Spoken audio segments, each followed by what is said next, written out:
예, 더불어민주당 제180자 원내대표회의를 시작하겠습니다. 먼저 이인영 원내대표의 발언이 있겠습니다. 설 연휴 기간 동안에 우리 국민들께서 행복한 설 명절 보내셨기를 기원합니다. 민주당은 설 명절 기간 들었던 우리 국민들의 민심을 가슴 깊이 새기면서 더욱 낮은 자세로 오직 민생을 위해서 전력을 다하겠습니다. 우선 당장 사실상 20대 국회의 마지막이 될 2월 임시국회에서 경제와 민생을 살리기 위해 최선을 다하는 것부터 시작하겠습니다. 야당과 담대하게 협력하고 남은 시간 민생에 최선을 다하는 20대 국회가 될 수 있도록 모든 노력을 다하겠습니다. 싸우기보다 협력하고 작은 성과라도 낼 수 있도록 하겠습니다. 환경을 탓하거나 야당 핑계를 대지 않고 국민의 삶이 조금이라도 더 나아지도록 손을 먼저 내밀겠습니다. 야당도 저희가 내미는 손을 마주 잡아 주실 것을 요청드립니다. 설 민심은 첫째도 민생, 둘째도 민생, 셋째도 민생이었습니다. 연휴가 끝난 만큼 2월 임시국회 일정에 대해서 진전된 합의를 이룰 수 있기를 기대합니다. 또한 민생 입법이 마지막 성과를 낼 수 있도록 자유한국당의 적극적인 협조를 요청드립니다. 야당에게 신종 코로나 바이러스에 대한 범국가적 총력 대응을 요청드립니다. 신종 코로나 바이러스 확산이 심각한 상황으로 진행되고 있습니다. 중국 정부는 물론 국제사회가 상황 악화를 막기 위해 혼신의 노력을 펼치고 있습니다. 우리 정부도 위기 경보를 경계 수준으로 격상했고 범정부적 대응에 나섰습니다. 어제는 대통령께서 우한 입국자 전수조사와 더불어 필요할 경우 군 의료 인력을 투입하고 군 시설도 활용하라고 지시하셨습니다. 경제부총리가 긴급 경제장관 회의를 열어서 경제에 미칠 영향을 점검하도록 지시하기도 했습니다. 말 그대로 범정부적인 차원에서 총력 대응 체계가 본격적으로 가동되고 있습니다. 야당에 제안합니다. 지금은 범국가적 총력 대응에 우리 모두 나설 때입니다. 국가 감염병 예방 활동에서 가장 중요한 것은 집중력이고 가장 위험한 것은 불신과 공포입니다. 국민 생명이 걸린 사안은 정쟁의 대상이 절대로 아니며 여야가 따로 없다는 전통을 확립해야 합니다.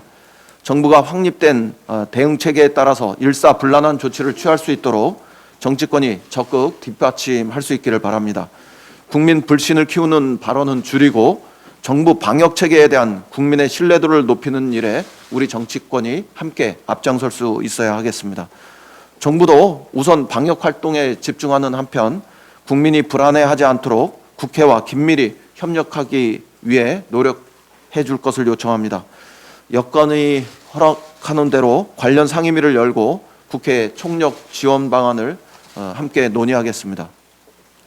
우리 정부의 감염병 대응 능력은 세계적인 수준입니다. 사스나 조류 인플루엔자 그리고 구제역 등에서 우리는 세계가 주목하는 초기 대응 능력을 보여준 바가 있습니다. 국민 여러분께서도 우리 정부의 대응 능력을 믿고 개인 차원에서 할 수 있는 감염병 예방 수칙을 준수해 주실 것을 요청드리겠습니다. 국제적인 감염병 예방의 최일선은 외교입니다. 우리 외교당국은 중국 상황을 실시간으로 확인하고 국제사회와 협력해서 선제적인 대응 체계를 확립해 주시기 바랍니다. 어려움에 빠진 중국 정부를 지원하는 방안도 적극 검토해 주시기 바랍니다. 어려울 때 친구가 진짜 친구라는 말이 있습니다. 이런 상황일수록 한중 양국 국민의 혐오를 부추기는 행동은 자제해야 합니다. 중국과 우리는 앞으로 오랜 세월을 함께 돕고 살아가야 할 소중한 친구입니다. 지금 어려움에 빠진 중국 국민들에게 따뜻하게 손을 내밀어서 실질적인 도움을 줄 수 있어야 하겠습니다. 국내 방역이 당면한 최우선 과제이겠지만 보다 넓은 시각으로 한중 관계의 미래를 내다보는 정부의 노력도 필요하다는 말씀을 드리겠습니다. 어제 기업은행 신임 은행장 임명을 둘러싼 노사 갈등이 마무리되었습니다. 그동안 저는 정무위원회 민병두 위원장님과 함께 19차례 노사의 의견을 청취하고 갈등 해결을 위해서 노력했습니다. 설 연휴 마지막 날인 어제 노사가 한 발씩 양보해서 합의안을 마련하고 업무를 정상화하기로 했습니다. 명절 연휴까지 반납하고 마지막까지 합의를 위해 노력한 노사 양측에 감사의 말씀을 드립니다. 한국노총과 우리 당은 지난 2017년 5월 정책 협약을 체결하고 낙하산 인사 근절과 전문성 있는 인사 선임을 위한 제도 개선을 위해서 함께 노력하기로 정책 협약을 체결한 바 있습니다. 이번 기업은행장 선임 과정에서 소통과 협의가 부족하면서 이런 합의가 충실히 지켜지지 않았다는 지적이 있어 왔습니다. 이런 지적에 대해서 민주당을 대표해서 매우 유감스럽게 생각한다는 말씀을 전합니다. 민주당은 이번에 노사가 합의한 임원 선출의 투명성과 공정성 확대를 위한 제도 개선을 위해서 더 책임 있게 임하고 함께 노력할 것을 다시 약속드립니다. 아울러 이번 중재 과정에서 저는 한국노총과 금융노조에게 변함없는 연대 의지를 요청했고 이번 총선에서도 변함없이 우리 민주당과 함께 해주실 것을 요청했습니다. 비온 뒤에 땅이 굳는다는 말처럼 한국노총과 민주당이 한 차원 높은 협력 관계를 지속할 수 있기를 기대합니다. 정치인에게 민생 현장보다 더 소중한 것은 없습니다. 앞으로도 민주당은 문제 해결이 필요한 민생 현장이 있다면 즉시 달려가서 문제 해결을 위해서 발벗고 노력하겠습니다. 언제나 민생을 최우선으로 생각하는 민주당이 될 것을 다시 한번 약속드립니다. 이상입니다. 다음은 조정식 정책위 의장의 발언이 있겠습니다. 설 명절 연휴가 끝나고 일상이 다시 시작됐습니다. 더불어민주당은 민생 경제를 챙기고 삶의 문제를 해결하는 데 매진해달라는 민심을 다시 한번 깊이 새기며 보다 심기일전하는 자세로 생산적 국회 운영을 위해 최선을 다하겠습니다. 여야가 머리를 맞대고 논의해야 할 현안과 법안들이 산적해 있습니다. 당장 우한 폐렴 대응에 초당적 협력이 시급하게 필요합니다. 민생경제활력 입법, 경찰개혁법, 위헌법률 개정 등 처리해야 할 과제가 한둘이 아닙니다. 정부의 국정운영에 다소 미흡한 점이 있더라도 정부 발목 좀 그만 잡고 민생경제 문제 해결에 국회가 적극 동참하라는 설 명절 민심을 여야 정치권 모두가 무겁게 받아들여 밀린 숙제 해결에 적극 나서야 할 것입니다. 하루빨리 2월 임시국회를 소집해 시급한 입법 과제를 처리할 수 있도록 자유한국당의 협조를 거듭 촉구합니다. 보수 야합에만 몰두할 것이 아니라 2월 국회만큼은 일하는 국회 실현에 함께 나서주기 바랍니다. 제21대 총선이 70여일 앞으로 다가왔습니다. 이번 명절 기간 차기 총선에 대한 국민들의 높은 관심과 기대를 확인할 수 있었습니다. 많은 국민들께서는 소모적인 정쟁과 정부 발목 잡기에만 골몰하는 구시대적 정치 행태에 대해 매우 큰 분노와 불만을 나타내셨습니다. 반대를 위한 반대, 어깃장과 목리로만 일관하는 구태 정치를 이번에는 반드시 심판하고 퇴출하겠다는 분명한 민심이 드러난 것입니다. 거듭 말씀드리지만 더불어민주당은 국민의 삶을 실질적으로 개선할 수 있는 민생 정책과 생활 공약을 중심으로 당당하게 총선에 임할 것입니다. 총선 승리를 통해 정부의 국정 운영을 안정적으로 뒷받침하고 더욱 확실한 변화와 개혁을 이루어내겠습니다. 제21대 국회가 국민의 뜻을 온전히 받드는 국회다운 국회가 될 수 있도록 남은 기간 동안 정책 대안과 비전 제시에 더욱 주력하도록 하겠습니다. 우한 폐렴이 매우 빠르게 확산되고 있습니다. 중국에서만 이미 3천여 명에 가까운 환자가 발생했고 미국, 일본, 홍콩, 호주, 프랑스 등 14개국에서 환자가 속출하고 있습니다. 국내에서도 지난 25일에 이어 어제 네 번째 확진 환자가 발생하면서 국민들의 불안이 커지고 있습니다. 국민의 생명과 건강을 보호하기 위해 범정부 차원의 특단의 대책이 필요한 상황입니다. 대통령께서도 어제 우한 지역 입국자에 대한 전수조사와 함께 필요할 경우 군 의료 인력과 시설 투입도 적극 검토할 것을 지시했습니다. 아울러 정부는 우한 폐렴 관련 위기 경보를 경계로 격상하고 보건복지부 장관을 본부장으로 하는 중앙사고수습본부를 설치해서 총력 대응 체계를 구축하기로 했습니다. 매우 적절한 조치라 평가합니다. 인구 이동이 많은 설 명절 직후인 만큼 잠복기 등을 고려했을 때 향후 일주일이 우한 폐렴 사태의 고비가 될 가능성이 큽니다. 면밀한 대처와 상황 관리를 통해 우한 폐렴의 추가 유입 확산을 철저히 차단하는 데 총력을 기울여주기 바랍니다. 특히 확진 환자가 발생한 지역사회를 중심으로 감염 예방과 방역 활동을 집중적으로 전개하고 환자 진료비나 의료기관 피해 보상, 격리 조치에 따른 생계 지원 방안도 적극 마련해야 할 것입니다. 이와 함께 현지에 체류 중인 우리 국민들의 소개를 위해 전세계 등을 조속히 투입해 줄 것도 당부합니다. 경제에 미칠 파장을 최소화하는 것 역시 중요한 문제입니다.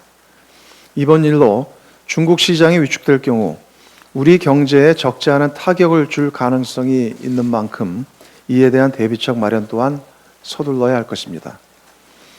국회도 범사회적 비상대응체계 구축에 힘을 보태야 합니다.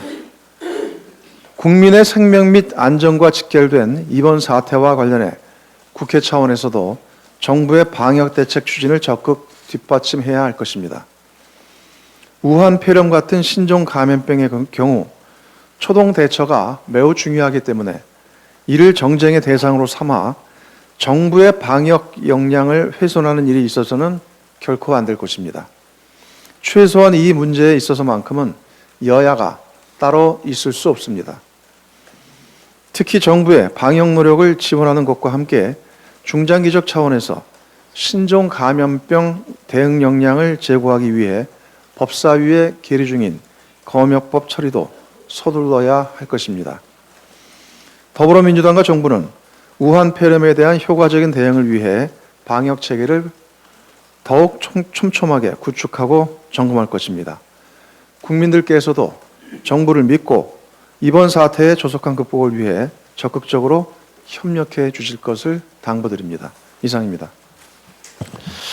예, 다음은 윤관석 정책위 부의장의 발언이 있겠습니다. 예, 동해시에 패션가스 폭발 사고가 발생했습니다. 안타깝고 돌아가신 분들의 명복을 빕니다. 관련해서 말씀드리겠습니다. 지난 21일 원내대책회의에서 제가 밝힌 대로 우리 당과 문재인 정부는 신종 코로나 바이러스 감염증에 대해 민간과 함께 부실, 늦장 대응보다는 오히려 과잉 대응이 낫다라는 마음으로 국민의 보건 안전에 만전을 기할 것을 요청했고 현재 그렇게 되고 있다고 판단합니다. 이러한 새로운 감염증 확산 양상이 갈수록 심각해지는 가운데 또 하나의 짚고 넘어가야 될 인재가 설 연휴 기간에 발생을 했습니다. 설 당일인 지난 25일 발생한 동해시 펜션가스 폭발 사고입니다. 이번 사고로 설 연휴를 보내려던 일가족 7명 중 6명이 안타깝게도 목숨을 잃었고 1명이 전신 화상을 입은 상태입니다. 이번 사고가 다들 걱정하는 안타까운 마음을 넘어 국민적 공분을 사는 이유는 무책임한 펜션 업주의 불법 배짱 영업과 행정당국의 장기간에 걸친 안일한 대처 그리고 미비한 법규가 만들어낸 전형적인 후진국형 복합적인 인재이기 때문입니다. 특히 1년 전인 2018년 12월 10명의 사상자가 발생했던 강릉 펜션 참사에도 불구하고 무허가 숙박업소 근절과 단속이 제대로 되지 않고 있는 현 상황에 국민은 분노하고 있습니다. 안전을 위해서 지금이라도 우리 모두가 경각심을 가져야 할 때입니다. 무사 안일한 행정, 무책임한 불법 영업, 무개념적인 안전대책 그리고 무대책이 반복되고 있습니다. 이번 사고에서 또다시 교훈을 얻지 못한다면 앞으로도 유사한 인재가 되풀이되면서 안타까운 인명이 계속 목숨을 잃을 수 있는 어려움이 있습니다. 우리 당도 다시 신발끈을 동요매는 심정으로 정부와 당정협의 등을 통해 다시는 이러한 인재가 발생하지 않도록 안전 관련한 점검을 촉구하고 또 관련 법규 등을 신속하게 보완해 나가겠습니다.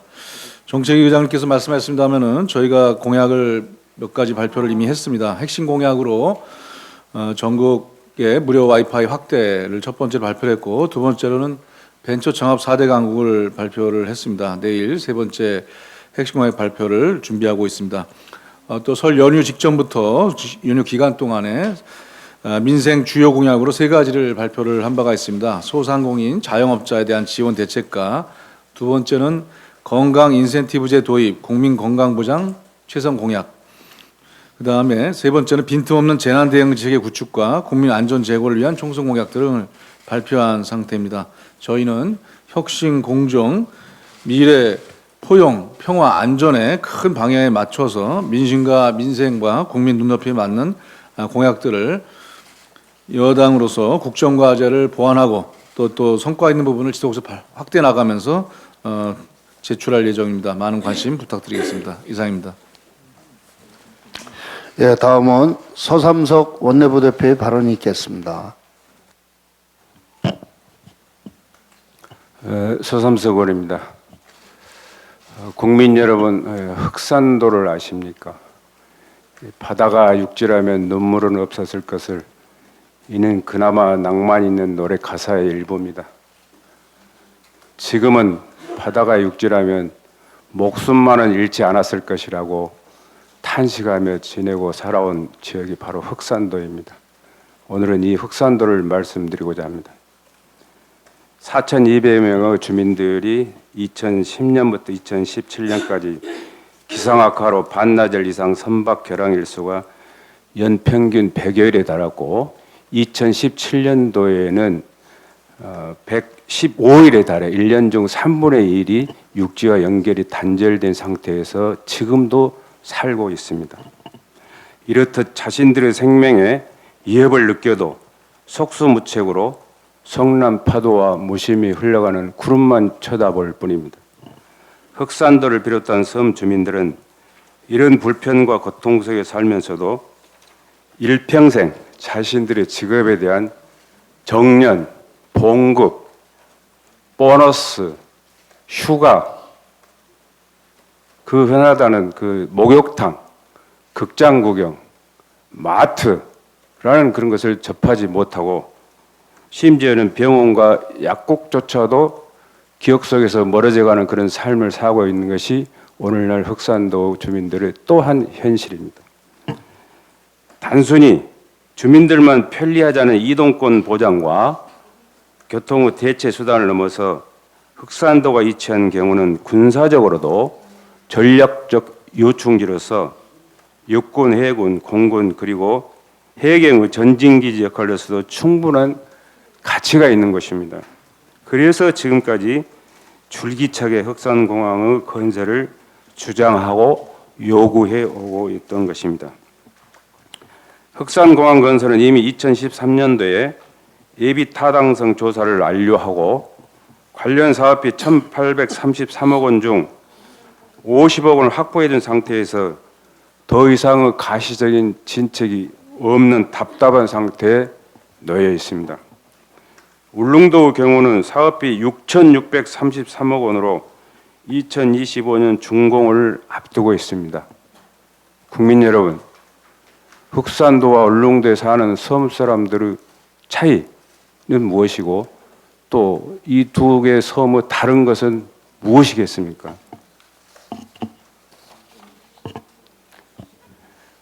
흑산도 국립공원 지정은 1981년 당시 군사정부 주도로 주민들의 의견과는 무관하게 지정되었습니다. 울릉도 경우는 2004년에 주민들의 결사 반대로 국립공원 지정이 유보된 바 있습니다. 흑산도 주민들은 부당하게 지정된 국립공원 지정을 철회해달라고 강력히 요청하고 있습니다. 철새를 말씀하신 분들께는 생명의 위협을 무릅쓰고 살아가는 우리가 새만 또 못하냐고 역정을 내고 계십니다.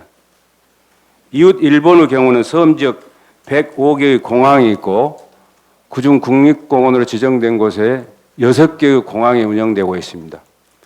그 6개 중 2개는 국립공원이 지정된 이후에 건설된 공항입니다.